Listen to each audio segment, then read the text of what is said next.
بسم اللہ الرحمن الرحیم۔ آپ کی خدمت میں صحیفہ کاملہ امام سجاد علیہ السلام کی دعاؤں کے مجموعے کی کتاب سے پہلی دعا کہ جب آپ دعا مانگتے تو اس کی ابتدا ذات پروردگار کی حمد و ثنا سے فرماتے۔ امام علیہ السلام فرماتے ہیں سب تعریف اس اللہ کے لیے ہے جو ایسا اول ہے جس کے پہلے کوئی اول نہ تھا، وہ ایسا آخر ہے جس کے بعد کوئی آخر نہ ہوگا، وہ خدا جس کے دیکھنے سے دیکھنے والوں کی آنکھیں عاجز، جس کی توصیف و ثنا سے وصف بیان کرنے والوں کی عقلیں قاصر ہیں۔ اس نے کائنات کو اپنی قدرت سے پیدا کیا، اپنے منشاء ازلی سے جیسا چاہا انہیں ایجاد کیا، پھر انہیں اپنے ارادے کے راستے پر چلایا اور اپنی محبت کی راہ پر ابھارا۔ جن حدود کی طرف انہیں آگے بڑھایا ہے ان سے پیچھے رہنا، اور جن سے پیچھے رکھا ہے ان سے آگے بڑھنا ان کے قبضہ و اختیار سے باہر ہے۔ اسی نے ہر ذی روح کے لیے اپنے پیدا کردہ رزق میں سے معین و معلوم روزی مقرر کر دی ہے۔ جسے زیادہ دیا ہے اسے کوئی گھٹانے والا گھٹا نہیں سکتا، اور جسے کم دیا ہے اسے کوئی بڑھانے والا بڑھا نہیں سکتا۔ پھر یہ کہ اسی نے اس کی زندگی کا ایک وقت مقرر کر دیا اور ایک معینہ مدت اس کے لیے ٹھہرا دی، جس مدت کی طرف وہ اپنی زندگی کے دنوں سے بڑھتا اور اپنے زمانہ زیس کے سالوں سے اس کے نزدیک ہوتا ہے، یہاں تک کہ جب زندگی کی انتہا کو پہنچ جاتا ہے اور اپنی عمر کا حساب پورا کر لیتا ہے تو اللہ اسے اپنے ثواب بے پاں بے کراں تک جس کی طرف اسے بلایا تھا یا خوفناک عذاب کی جانب جسے بیان کر دیا تھا قبض روح کے بعد پہنچا دیتا ہے، تاکہ اپنے عدل کی بنا پر بروں کو ان کی بدعمالیوں کی سزا اور نیکوکاروں کو اچھا بدلہ دے۔ اس کے نام پاکیزہ، اس کی نعمتوں کا سلسلہ لگاتار رہے۔ وہ جو کرتا ہے اس کی پوچھ گچھ اس سے نہیں ہو سکتی اور لوگوں سے بہرحال باز پرس ہوگی۔ تمام تعریف اس اللہ کے لیے ہے کہ اگر وہ اپنے بندوں کو حمد و شکر کی معرفت سے محروم رکھتا، ان عطاؤں پر جو اس نے دیے ہیں، ان پے در پے نعمتوں پر جو اس نے فراوانی سے بخشی ہیں، تو وہ اس کی نعمتوں میں تصرف تو کرتے مگر اس کی حمد نہ کرتے، اس کے رزق میں سے کھاتے مگر اس کا شکر بجا نہ لاتے۔ وہ ایسے ہوتے تو انسانیت کی حدودوں سے نکل کر جانوروں کی حد میں آ جاتے۔ وہ اس کی توصیف کے مصداق ہوتے جو اس نے اپنی محکم کتاب میں کی ہے کہ وہ تو بس جانوروں کے مانند ہیں بلکہ ان سے بھی زیادہ راہ راست سے بھٹکے ہوئے ہیں۔ تمام تعریف اللہ کے لیے ہے کہ اس نے اپنی ذات کو ہمیں پہچنوایا، حمد و شکر کا طریقہ سمجھایا، اپنی مددگار ہی پر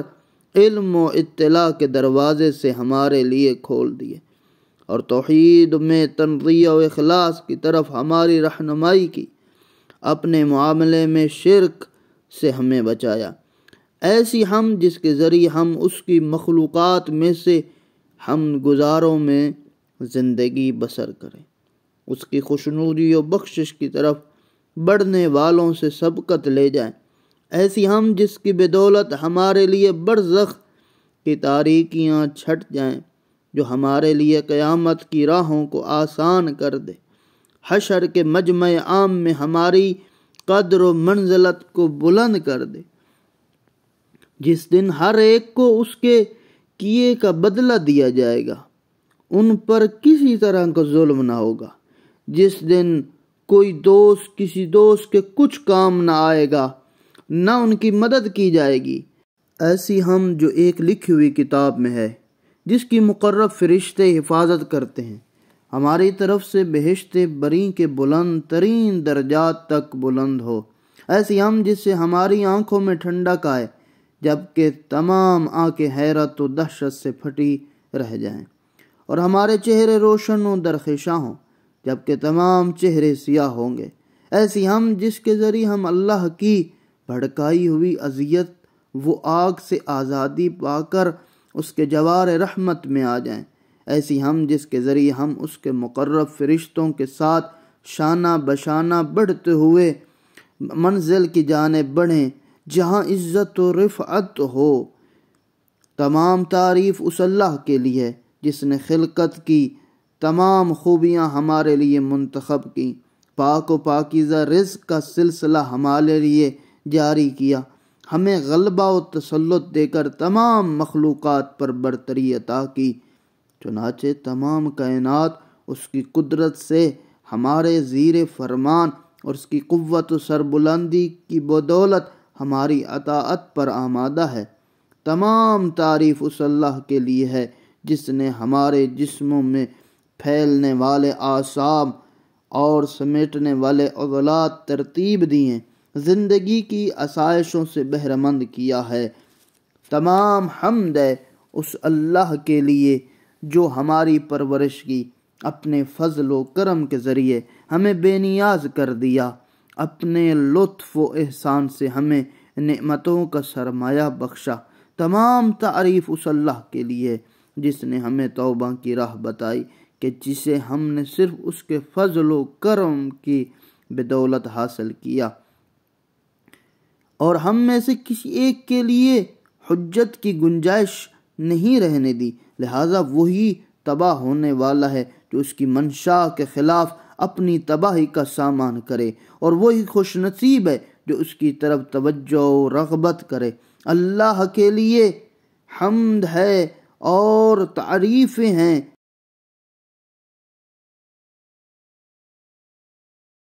جو اس نے ہمیں اور تمام گزشتہ و باقی ماندہ بندوں کو بخشی ہیں، تمام چیزوں کے شمار کے برابر جن پر اس کا علم حاوی ہے، اور ہر نعمت کے مقابلے میں دگنی ہے جو قیامت کے دن تک دائمی اور ابدی ہے۔ ایسی حمد جس کا کوئی آخری کنار، جس کی گنتی کا کوئی شمار نہ ہو، جس کی حد و نہایت دسترس سے باہر، جس کی معدت غیر محکم اور مختتم ہو۔ ایسی حمد جو اس کی اطاعت و بخشش کا وسیلہ، اس کی رضامندی کا سبب، اس کی مغفرت کا سبب، جنت کا راستہ، اس کے عذاب سے پناہ، اس کے غضب سے امان، اس کی اطاعت میں معین، اس کی معصیت سے مانے، خوش نصیب قرار پائیں۔ دعا ہے کہ اے میرے اللہ اس کے خوش نصیب بندوں میں سے ہوں، ان شہیدوں کے زمرے میں شمار ہوں جو اس کے دشمنوں کی تلواروں سے شہید ہوئے۔ بے شک وہی مالک و مختار اور قابل ستائش ہے۔